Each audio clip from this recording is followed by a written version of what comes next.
You want to come say hey real quick?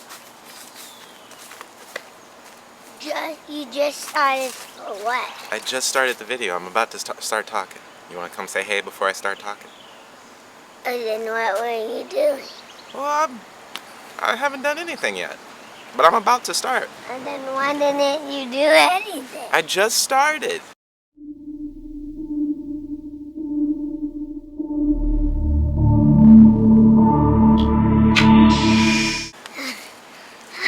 Okay. Okay. Okay.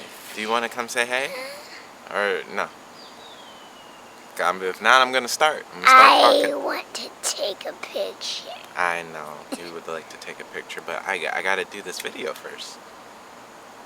It looks fun. Yes. Okay. I'm going to start the Bye. video. All right. Bye-bye. I'll see you in a few. See you in a bathroom. Ha! See you later. See you later. All right. See you later. All right. See you later. What is up, beautiful people? Welcome back to the channel.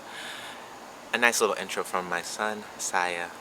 You know, always doing things with ease on this side, and my son is of no exception. So, with that, let's get right into it. If you are new to the channel, thank you for tuning in. And what we do here is we pick words, we pick topics, we talk about them, we relate them to life because life is relatable, and we want to get a little better at it. You know, I think all of us are trying to get a little better each day at life, so that's why we're doing this. With that, let's dive right into it.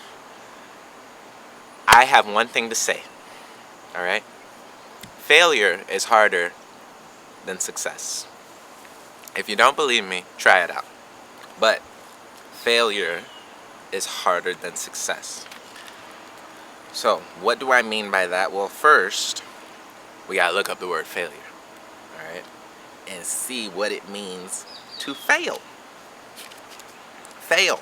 To fall short, weaken, become bankrupt, not succeed, neglect, and not pass a test or course, okay?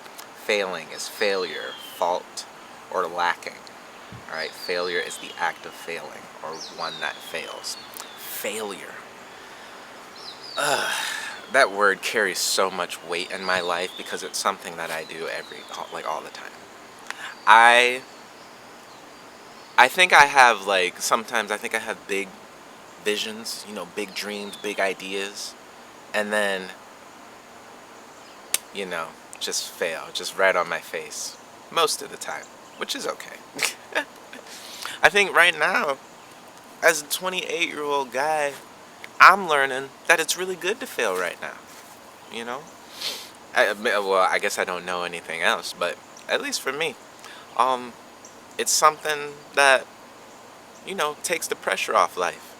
If I can walk up to an opportunity, if I can walk up to a situation and put in my best effort, not being worried about the outcome, but expecting that my best effort will be enough, and so long as that I give my best effort, whatever comes to me shall come, with, you know, and valid, it will, excuse me, whatever comes to me will come, and whatever I get, I deserve, because input equals output in this universe. So if I'm giving the correct amount of input, I'm going to receive the adequate amount of output. And so failure is not really, I wouldn't say it's not that I'm not expecting a failure. You know, life happens, you fail sometimes, it's okay. But I would just say that I don't have anxiety about failure, you know? And I think it takes failing in order to not have anxiety about failure. This is why I say it's harder to fail than it is to succeed, you know? Because as we go throughout life and as we go throughout this system, especially here in the States, just the way that public schools are run, for all my public school kids out there, holla, okay? You all know what it is. The way these public schools are run is they really indoctrinate you and teach you that failure is a bad thing. If you fail, you don't pass the class, okay? If you fail, you get written up, all right? If you don't if you fail at handling your emotions, if you fail at respecting your teachers, okay, you get a detention, suspension, expulsion, okay. So failure does not, it's not promoted in the system, okay. So this is why we have such a hard time with failing, because we've been brought up from an early age that failure is a bad thing, all right. I wouldn't necessarily call failure a bad thing. I mean, you learn, all right. You make mistakes and you learn, all right. But that's the way I've always learned, is by making mistakes. Anytime I go out to do something, I'm like, okay, how can I do something that I don't know? Or how can I get myself into something I have no idea about? All right. And this is in relation to anything. I know it's kind of vague and spans a lot of things, but um, I'll give you an example. So when I think I was about 18 years old, I really started to like going to raves, okay? Like, I loved parties. I loved being surrounded by a whole bunch of people and doing a whole bunch of stuff a whole bunch of people should not be doing together in a group setting, you know. But that was the life I was living back then. So, teenage years, early 20 years, this was something that I was delving into, okay? This particular rave in Chicago, all right, I saw this girl. Up until then, probably the most beautiful girl I had ever seen in my life, okay? Aside from my lady now. Now my lady is the most beautiful girl I've ever seen in my life. But at that particular point, all right, that girl was amazingly beautiful. And she was looking at me as she was dancing with another person. And so in my head, I'm like, okay, Zay, you, she keeps looking at you. You're focused on the things you're doing. You know, you got your stuff out, laid out, all nice. You got, people dancing. You looking up at the concert happening. Okay, talking to your friends. Everything's cool. But you're feeling the stare come from over here. All right. So you can't help but to notice, right, Zay? Right. Right. Yeah. So you can't help but to notice. And this girl is very beautiful. Okay, eyes deep as the blue sea. So I can't believe I just said that. Anyway, we're just gonna keep going. So, I'm like, okay, I gotta go talk to her. I gotta, whatever whatever's happening right now, I have to go, like, at least try. Mind you, this is never something that I did. Like, I didn't just walk up to girls and be like, hey, like, let's go dance or something, let's get jiggy with it. Like, no, that's not really what I'm doing. Like, I'm pretty laid back. I'm gonna take my time. I'm gonna watch you from a distance. If I'm interested, you show me some things. I might pique my interest, and I might say something. If I don't, it's fine. I'm not the one who needs to be impressed constantly. And it's not like every girl in existence is here to serve my lustful desires anyway. So we're just gonna leave that be. Anyway, so so I go up and I talk to this girl, or excuse me, so I go up to this girl and she's dancing with another guy, and I'm like, hey, dude, I think this girl wants to dance with me. And the guy's like, no, absolutely not.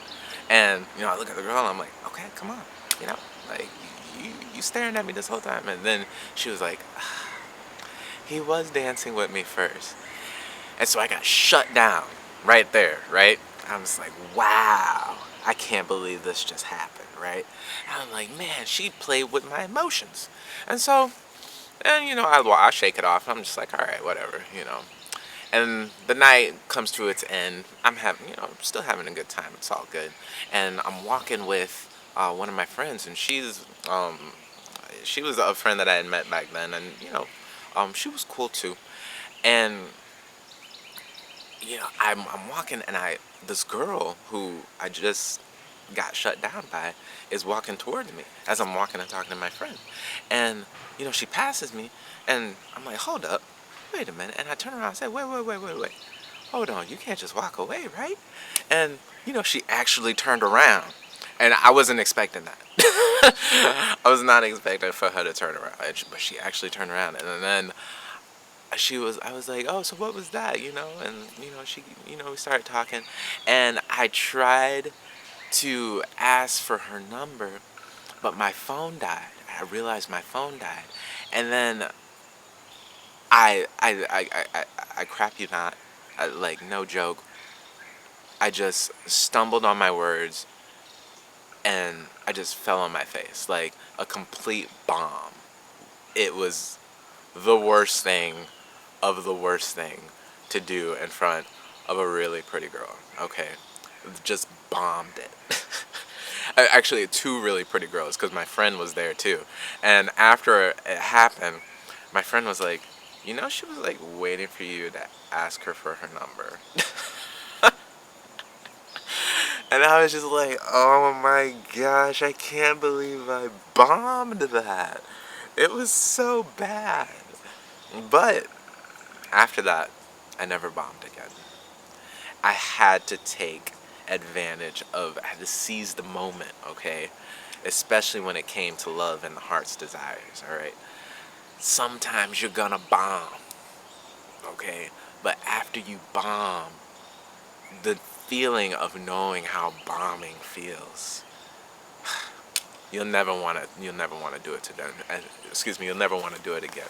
And so everything else that you do after that, you're going to make sure, in regards to, making sure you're not bombing in your love relations, you're going to make sure you do it with the adequate amount of care.